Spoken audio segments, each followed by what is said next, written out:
This is Walter Cronkite reporting. A restrictive wall of barbed wire and concrete rose to divide the tent city of Berlin in 1961. The wall symbolized not only division, but the desire of communism to push back the frontiers of freedom in all corners of the globe.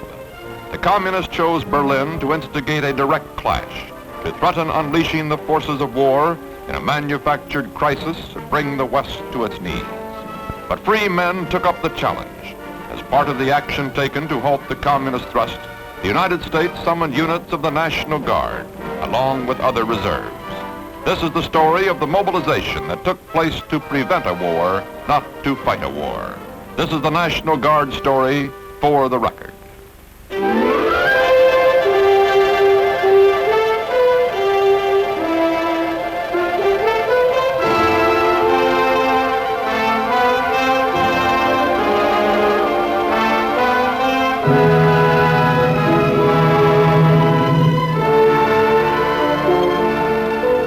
The burdens of the Cold War period passed to new shoulders in January of 1961, while the Soviet Union and Communist China behaved increasingly more hostile.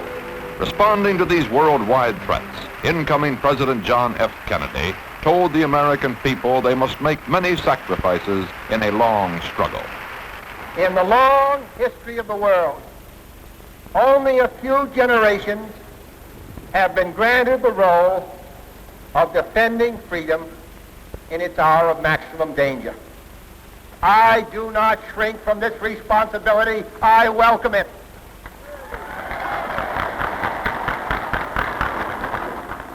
And so, my fellow Americans, ask not what your country can do for you. Ask what you can do for your country. And for a time, the American people would just go about their normal day-to-day preoccupations, a little more aware, perhaps, of increasing Cold War tensions, confident in their country's ability to deter enemy aggression. America's deterrent lay in her widely diversified military capabilities, her ability to unleash pulverizing power at a moment's notice. Technology brought new and amazing weapons progress, but the requirements of the Cold War also brought forth a need for strengthening conventional military forces. In the nation's capital on July 25th, President Kennedy moved to bolster our conventional warfare fighting capacity. He called on the National Guard and other reserve forces to stand by for a possible call to active duty. He went on to say this. And let me add that I am well aware of the fact that many American families will bear the burden of these requests. Studies or careers will be interrupted. Husbands and sons will be called away. Incomes in some cases will be reduced. But these are burdens which must be borne if freedom is to be defended. Americans have willingly borne them before, and they will not flinch from the task now. During the hot summer months, the Berlin crisis smoldered and threatened to erupt in full flame. The communists built their wall to imprison Germans in the Soviet sector and to threaten liquidation of Allied rights in the divided city. Now it was time. The United States would respond. From the Pentagon, word was flashed to the governors of the states and to state adjutants general, advising them of specific units of the National Guard needed to help put the active army on an immediate combat footing. Unit commanders, in turn, received their orders and passed the word along to the men. For the fifth time since 1916, the wheels of mobilization were rolling for members of the National Guard.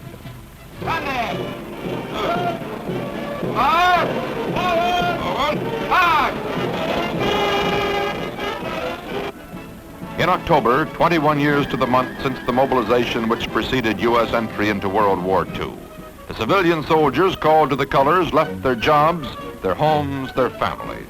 They exchanged their customary business and work clothes for service in military uniform. In all, some 155,000 reservists responded to enable the country to quickly meet primary requirements in Europe. National Guard combat and combat support units were available to take the place of active Army units rushed overseas to reinforce our 7th Army. Intensified training programs were undertaken. Within 3 months, such National Guard outfits as the 32nd Infantry Division of Wisconsin and the 49th Armored Division of Texas would be pronounced ready enough to be included in STRAC, the Strategic Army Corps designed for fast deployment anywhere in the world. Only a few days after their call-up in October 1961, elements of the Air National Guard under control of TAC, the Tactical Air Command, took part in the greatest mass movement of single-seat fighters across the Atlantic since the days of World War II. And every Air Guard jet made it safely and on time.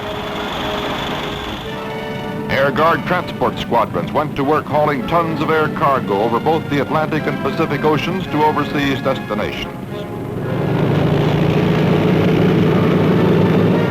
From the Air National Guard came a variety of specialized units to back up flying units.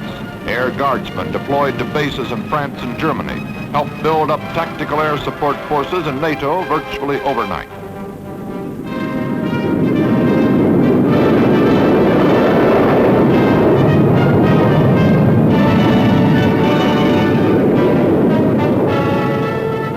The dramatic deployment of the Air National Guard won wide acclaim.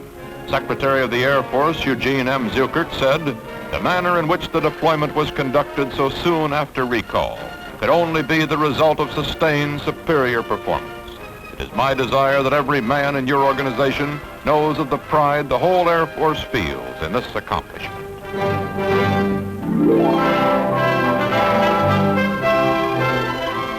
In the dark days of the crisis in Berlin, the 3rd Armored Cavalry Regiment left its home station at Fort Meade, Maryland, and loaded aboard troop transports for the trip to Europe. This was one of the units which helped bring the 7th Army up to combat strength. The overseas deployment of the 3rd Armored Cav was made possible by the ready now status of the 150th Armored Cavalry Regiment of the West Virginia National Guard. The 150th Armored Cav took over the STRAC role of the 3rd at Fort Meade.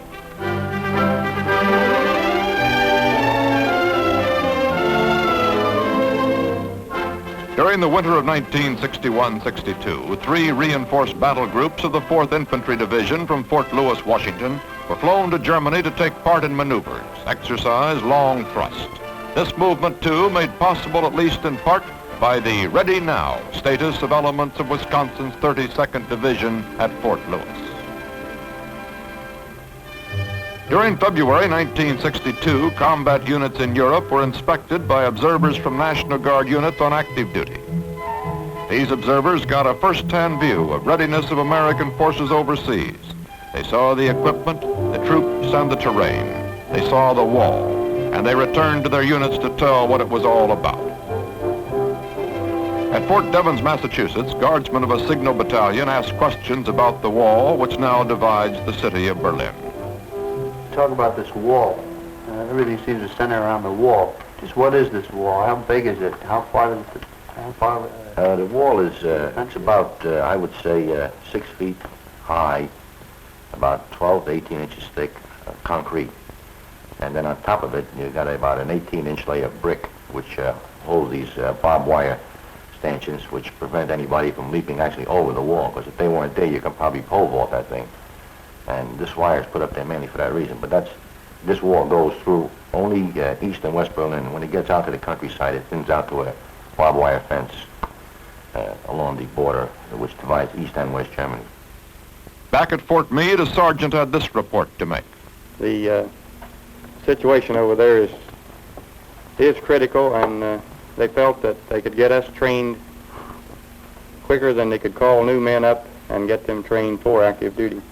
And in a day room at Fort Bragg, North Carolina, members of another National Guard unit listened. The provocations are there.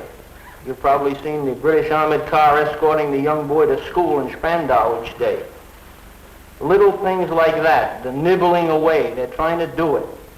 It's a very grim line, this wall of shame, as they call it, that divides the 2 sections of the city. We're in Berlin to stay. We're not going to back out. We won't give them a foot. Any time that we spend here putting ourselves in a state of readiness is a fine thing. I think it's something that should be done. President Kennedy, meanwhile, had made it crystal clear just why members of the National Guard had been called to the colors in a situation short of a shooting The war. reason we called these men is that there is a direct clash of interest in a major area, which is Berlin and West Germany. There also is increased tension in Vietnam. When we came into office, we did not feel that there was sufficient strength in our conventional forces. Of the 14 Army divisions, 3 were training divisions. And the United States has commitments all around the world. Now, while we rely on our nuclear weapons, we also, as I said, want to have a choice between humiliation and a Holocaust. And therefore, we believe that calling these men up and their willingness to serve increase the chance of maintaining the peace.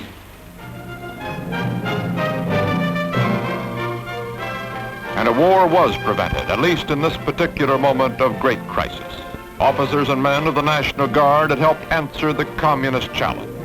They had made sacrifices, but this has been the way with Guardsmen for over 3 centuries. They filled a vital role in a critical period, and they did the job they'd been trained to do. They played a part in showing the communists that we mean business. They stand now in the front ranks of those Americans who have answered the challenge of the question, what can you do for your country? In the 1961 call-up, men of the National Guard showed what they could do for their country.